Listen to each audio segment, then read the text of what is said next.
Welcome to the Health Coach Nation podcast. I'm your host, Hailey Rowe, and I help you get clients consistently, market your standout offers, build your business foundations like your messaging, your niche, your offer, and I help you build a sustainable, profitable coaching business that works with your schedule.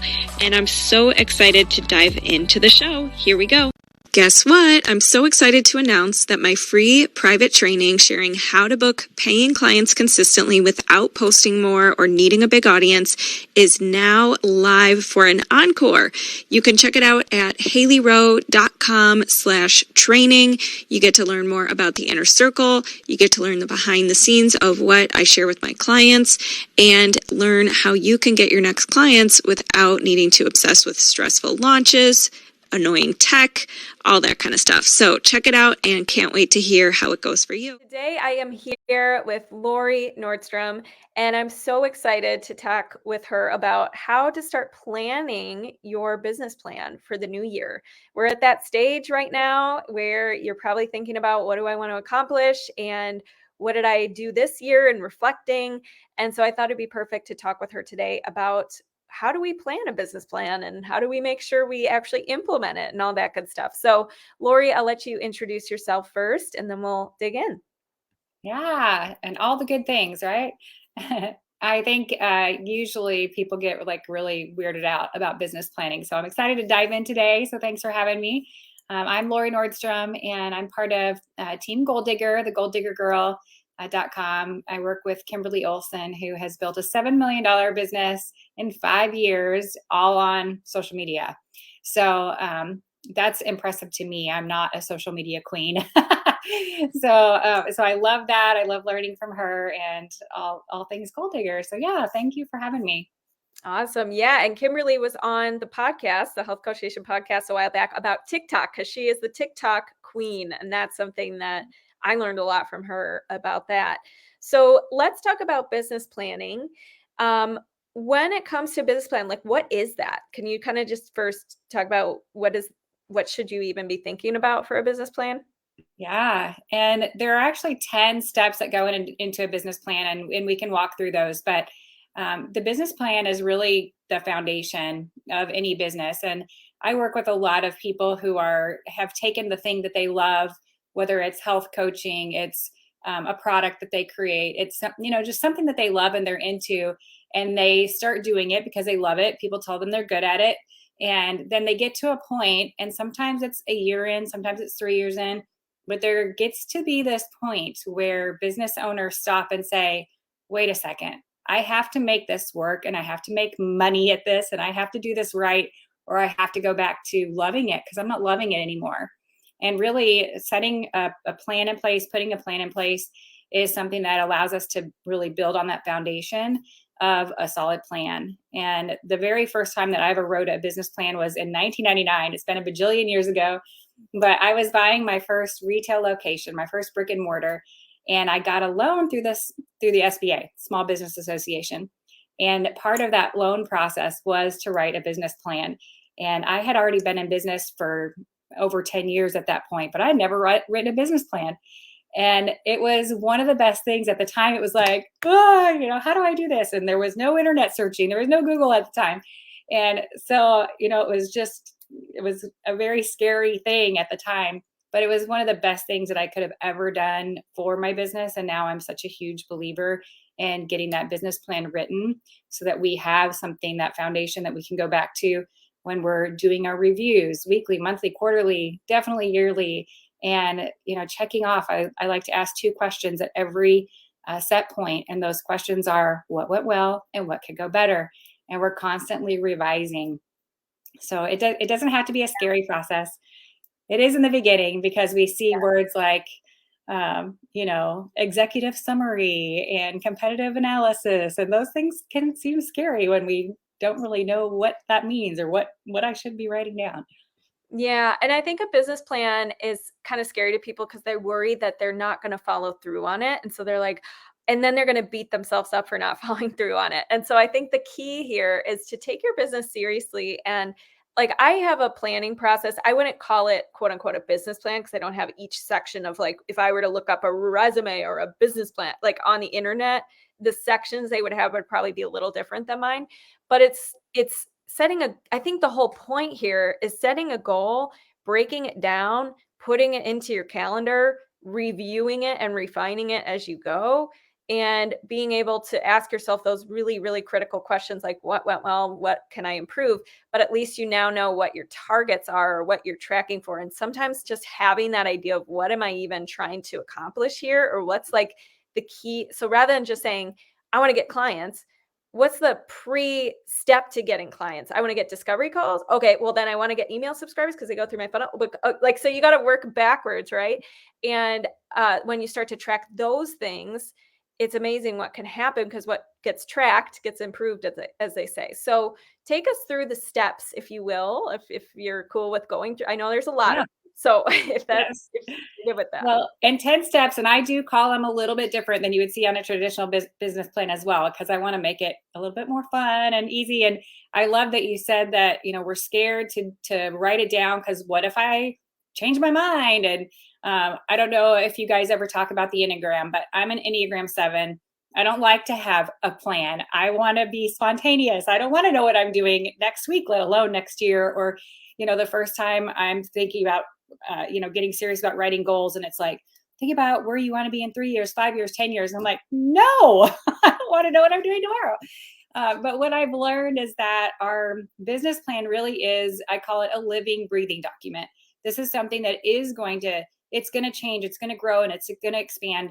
But the point is that, one of the keys, especially now on social, we all talk about building a personal brand, and we can't build a personal brand if we're not true and authentic to ourselves. Yes, as we grow as people, as business owners, we are going to evolve, we are going to change. But as that happens, our business plan gets to grow and evolve with us. So, it's just this foundation, and it gets to be revisited every review we make. Certain times during the year, I even suggest setting some time aside to go back through the business plan and what have I accomplished through this? What do I need to improve on? And so, so let's go through the 10 steps really quickly. And I do have these in a download for anybody that would want it. If you want to just type in plan in the comments, and we'll make sure that you get this. But these are the 10 steps to writing your business plan. The very first step is to dream a little bit. And that's where we're going to just put that vision on paper and really think about the goals that we want to set. I like to set personal goals first. I think that's something that is really important and really key when we own our own businesses. It's one of the beauties of having our own business is that we get to plan personally first. So I would really encourage you that in all areas you're setting goals, faith, fitness, finances, family, financial, all the things that you plan personally first, and then you build your business around those goals and those dreams. So writing those dreams and goals and that vision first is the very first step. And I like to say dream a little bit because we don't have to be stuck with that thing if we don't check off the box. One of the quotes that I have on this little download is, the point of setting goals isn't to reach them, it's to change our behavior and teach us about who we're becoming. And that's from John Maxwell. And I studied with John Maxwell. I'm a John Maxwell speaker, coach person. And and that was one of the things that really hit me when he said it for the first time live in a group that I was in was, your goals are not about checking off boxes. It's not about getting to that goal. It's becoming the person who would reach that goal. It's becoming that person. And so putting those daily habits in place to really change who we are becoming. So I love that. One Step big 2. thing about that is you don't realize the byproduct effect of that. So maybe you don't hit the big goal. Maybe you come just a little below it or something, but you stretch yourself to new skills, new habits, new things that you wouldn't have had that now pour over into other areas of your life too. Like knowing how to set a goal, knowing how to stay focused, knowing like all that stuff will play into becoming the next better version of yourself or a different goal you're working towards too. Yes, 100%. It's all about those little daily things. And a lot of times the other thing that I see happen is, especially we're at that time of year, it's the first of the year. And so people get, excited about writing down their goals and their vision for the year and the word of the year and all the things, but we're not putting strategy in place behind it. And that's one of the things that the business plan can do is start nailing down that strategy and even those daily action steps. And if we're plugging in reviews into our system daily, weekly, monthly, quarterly, then we can look back and say, okay, what do I need to do tomorrow? Because every day is a fresh day. Every day we get to start again. So yeah, I love that. All right, step 2 is your business description and a mission statement. So what is your business all about? It's really just giving a little mini mission statement even. It doesn't have to be this long thing, but what is my business all about? Who do I want to show up as? Who do I want to be in the world? What do I want people to think of when they hear about my business and my brand? So step 2 is just writing out that description and some of those values and priorities of your business. What is your business all about? And the impact that you want to make in the world. Step 3 is defining your products and services. So if you're a coach, maybe you don't have physical products, maybe you have services as, in your different coaching levels that you might have. You may have products as well, but you want to really define all those out. And as you're defining them, each one of them, really thinking about, and it's another one of the steps, but thinking about who that perfect person is that needs that product or that service. And so you're not only defining the products and services, but who it's for, what pain points it solves, and how you want people to be attracted to those products and services. So we're defining those and getting detailed on them. Step 4 is the customer experience and the client journey. So what do you want people to experience as they are introduced to your business, and then as they start working with you, using your products, using your services? What does that client journey look like? How are you going to take care of those people? How are you going to follow up with them? How are you going to get reviews? How are you going to make them feel really, really cared for? One of the things in the coaching industry, sadly, that I hear often is, I paid all this money and I didn't really, get anything out of it. And that is almost never the coach's fault. It's almost always the person that's going into it that is not, they're not getting the results because they're not doing the work, right? I mean, anybody can really get anything out of any coaching program. And even if we're learning things not to do, everything's a gift. So, so what I would encourage you is to think about that person in that way, the person that would come in and use your products or use your services and be disappointed at the end. What could we be doing to make sure that we've got those checkpoints with them? We are making them feel seen and valued. And that accountability piece is so, so important, especially in coaching, and making sure that we've got accountability set points for them. What does that client journey look like? And really describing that and what that means.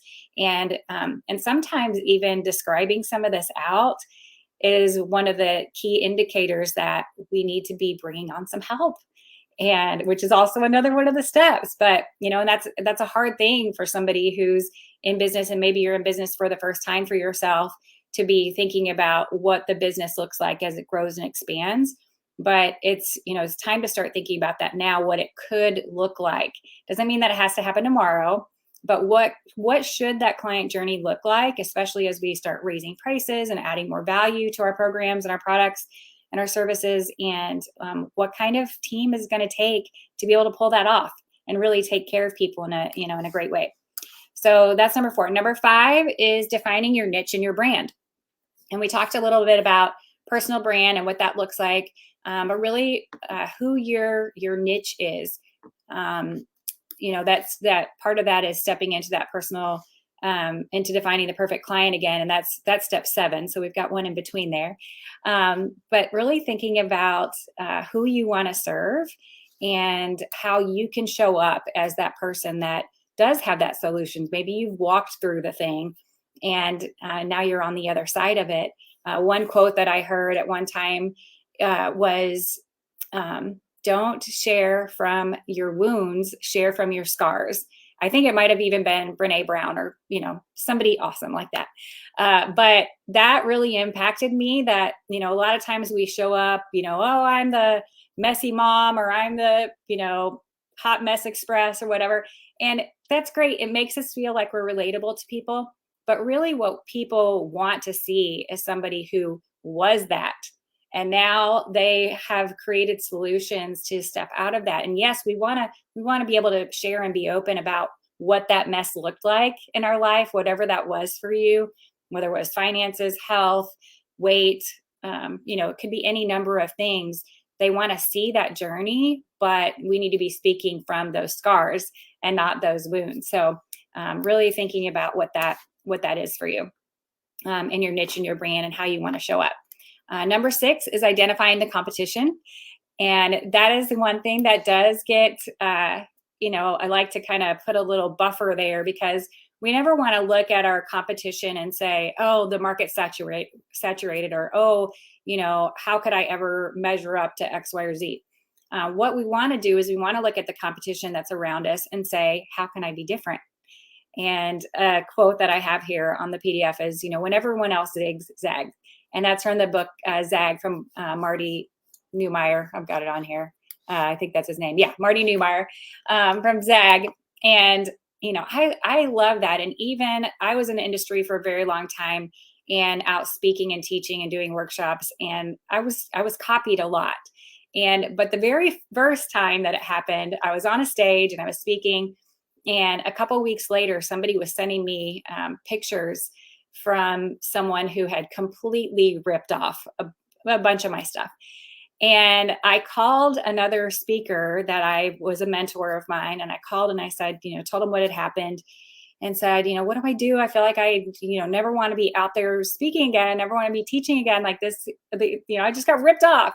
And he was like, Lori, you've been given a gift.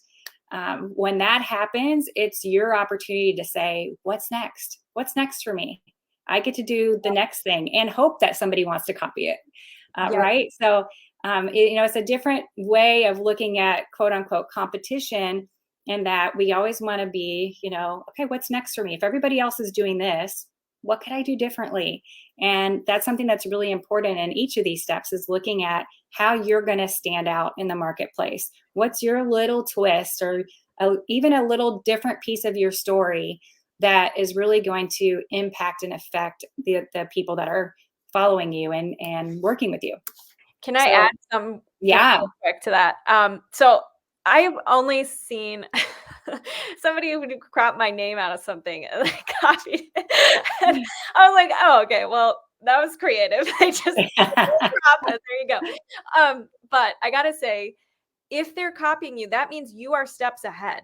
Anyways, you did it first. And so I think the key is to focus your energy on, as you said, Lori, what is next? And also, a lot of times that can only just make your work more credible, because when somebody regurgitates it in a way that it's not going to be as effective as the way the OG did it. Yeah. I just want to add that. And the other thing is, when you're looking at competition, don't look at it to compare yourself and make yourself feel bad. I think that's another thing people do is, as you said, they see it's so saturated, I might as well give up. No, there's any new business idea is just like a version of something slightly different, and it's all good. There's more than enough clients for everybody and all of that. So I think it's key to, again, same thing with this whole business plan, not use it against yourself, use it for being curious, being like, interesting, I see that they're promoting this. I wonder what I can learn from that kind of thing. I love the word curious. Yes. Stay curious. Yes. Thank you for sharing that. So that was 6, identify the competition. 7 is defining your perfect client. And this is something we all have heard 152,000 times, know who your perfect client is, define your perfect client, or it may be that you're just hearing, market to your perfect client, or get your perfect client by doing this. Well, we can't really do those things until we actually know and have defined who that person is. How am I going to go and track the perfect clients to me if I don't know who that client is? And I've been in business long enough and have always had a coach. I've been in coaching long enough to that I have done the define your target client worksheet so many times, to the point of several years ago, I was in a workshop and I was like, oh my gosh, again, defining your target client. And what I realized though is doing it again and again and again is so important, because we start attracting the people that we are focused on. First of all, we get what we focus on. But the clearer we can get around this person and the more defined we can get around this person and who we really want to attract to us, we'll start seeing those people. They are going to pop up all over. It's like, like the car analogy. Now I want a blue Tesla. Well, now I see blue Teslas everywhere. I don't want a blue Tesla, but you get the idea. We start seeing those people. And so it's not just, back in the day, I used to always say, know where she's spending time and where she's spending money. Those things will tell you about her priorities, her values, who she is, what's important to her. And those things are important when we're thinking about our perfect client. But I now like to even dig into personality. So, I personally want to work with people who are positive people. I want to work with people who love Jesus. I want to work with people who are not complainers, who put their family first. Like there are certain personality traits that even get deeper into, and yes, some of those other priorities, where she's spending time, where she's spending money. Tell me about what those priorities and values are. Does she, work in certain organizations? Does she volunteer here? Does she have a certain type of business? Who is she attracting into her life? Who does she surround herself with? Those things are important. But even digging down into personality traits, and depending on the type of business, especially if you're doing any one-to-one coaching, you might even get off a call at some point and go back to that perfect target client and say, where did I miss the boat? I did not attract the right person into this. So how can I even get clearer on this messaging, what I'm putting out in the world? That has happened to me in the past, where I've gone back and said, all right, I'm clearly not attracting the right person in. Like, what do I need to get clear on? So just getting really super clear about who that person is.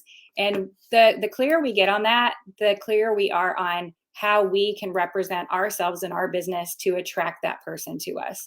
So that's one of my favorite steps of all of this now, even though I used to be the person that was like, oh, one more time.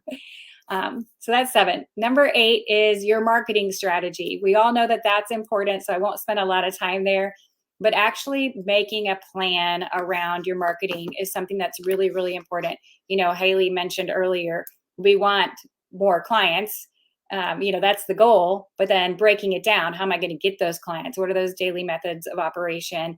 And if I can say one thing about marketing, one thing that I always encourage every single person in business, no matter what, to have on your, your DMO, your daily method of operations, is connections and conversations.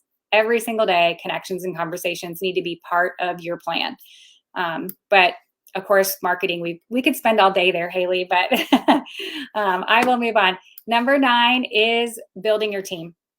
So really thinking about who it is that you want to align yourself with on your team, those tasks. And it doesn't have to be a full-time person.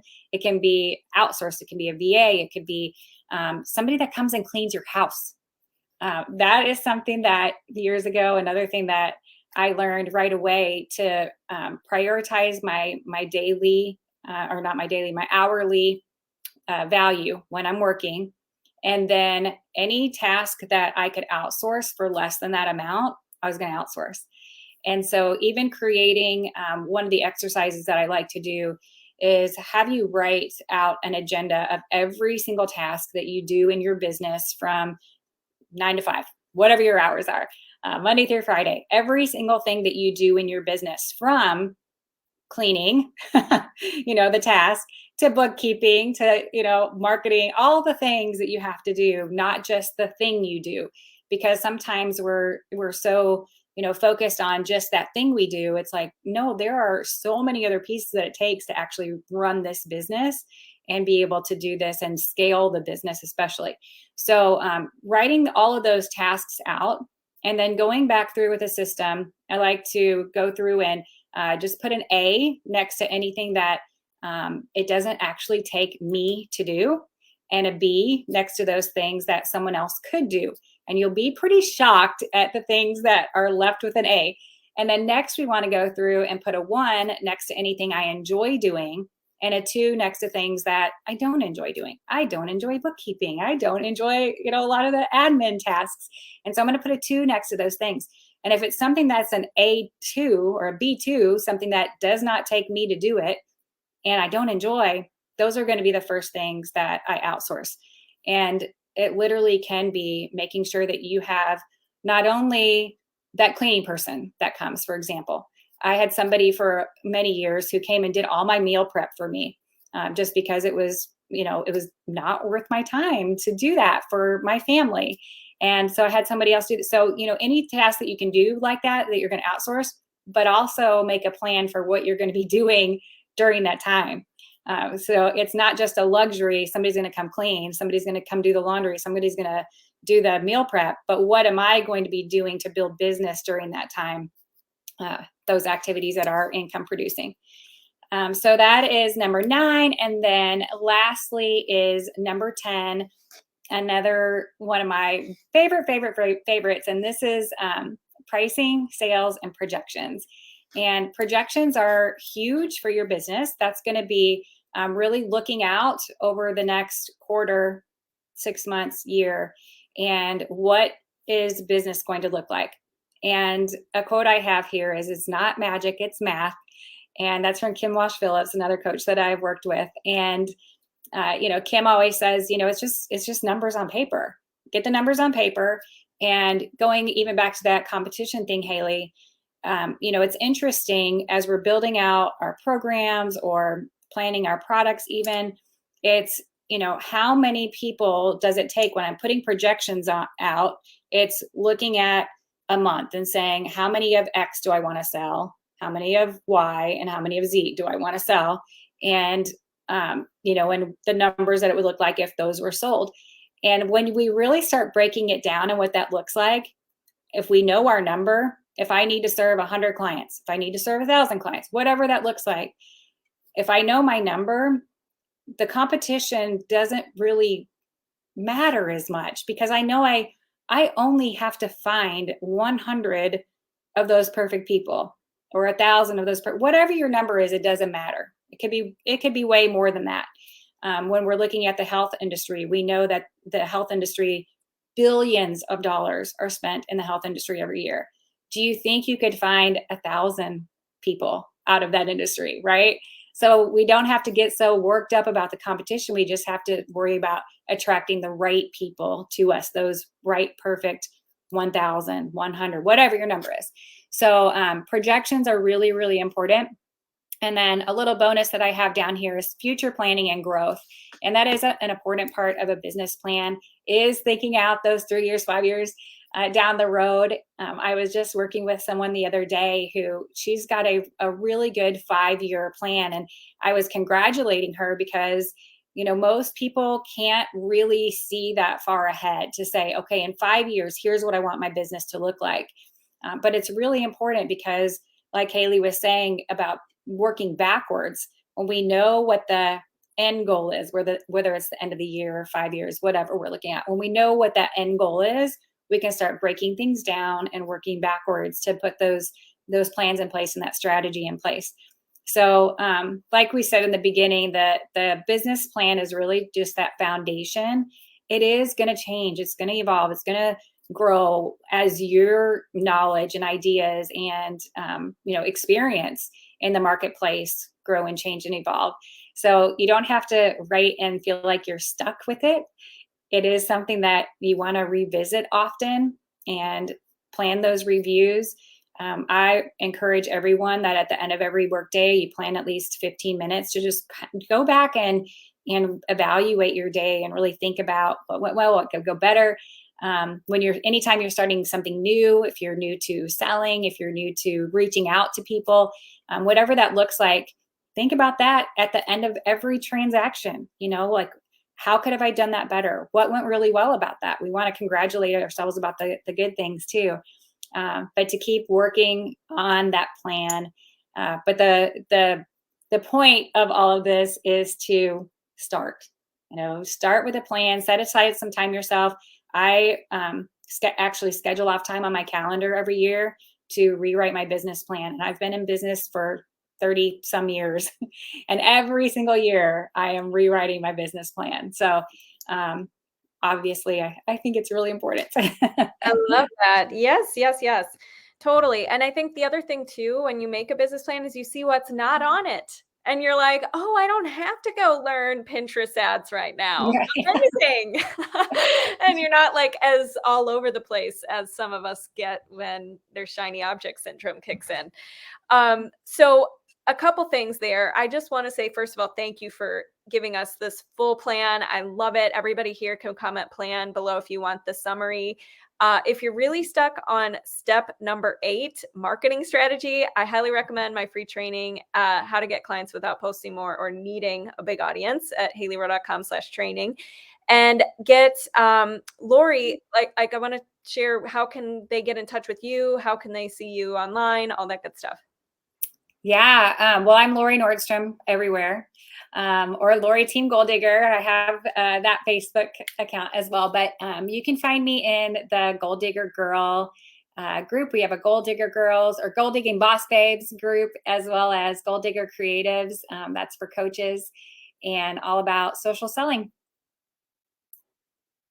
Awesome. I was just in there, Goal Digger Creatives, doing a live about LinkedIn. So yes, thank you so much. LinkedIn is my weak link. No pun intended, or pun intended. That was a very good pun. We'll end it on that note. All right. Thank you, everybody, for listening. Thank you. Hey, thanks so much for listening to this podcast. And if it's really helpful for you, I'd really appreciate if you share it and or leave a written podcast review. This tells the podcast sites that our show is useful and it will be promoted to more people that way. Thanks again.